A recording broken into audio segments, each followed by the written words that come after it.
Hello everyone, my name is Ralph Vince A. Martinez and our topic for today is Osgood Charm Communication Model.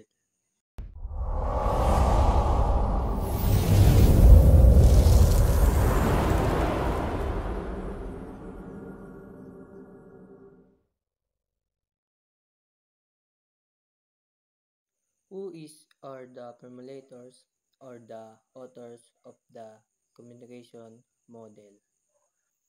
The Osgood Swarm communication model was formulated by Charles E. Osgood and Wilbur Schramm.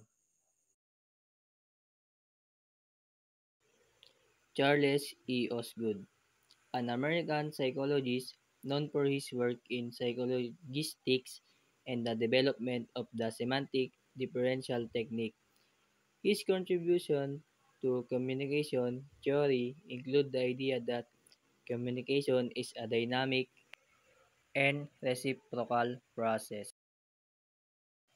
Wilbur Schramm, often referred to as the father of communication studies, Schramm was a pioneering figure in the field of mass communication. He contributed significantly to the development of communication models and theories, including the Osgood-Schramm model. What is the relevance of the model in daily personal life? The Osgood-Schramm communication model has significant relevance in our daily personal lives. This model emphasizes the importance of feedback in communication, highlighting that effective communication is a two-way process. It's not just about sending a message, but also about receiving and interpreting it correctly. In our daily lives, we often encounter situations where effective communication is crucial. For instance, imagine you have not heard from your high school friend for 5 years. Suddenly, they call you and you start updating each other about what happened during the time you have not seen each other. In this scenario, you and your friend are equally encoding and decoding message and your communication is synchronous. You are both interpreting each other message.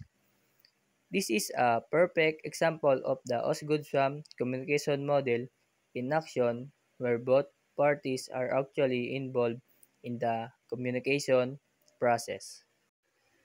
The Osgood-Schramm model also emphasizes the importance of feedback in the communication process.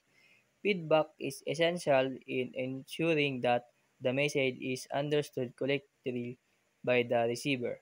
In our daily lives, we often seek feedback from others to ensure that our message is conveyed effectively.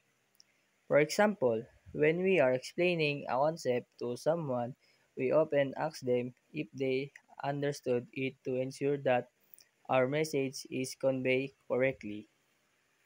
That's all. Thank you.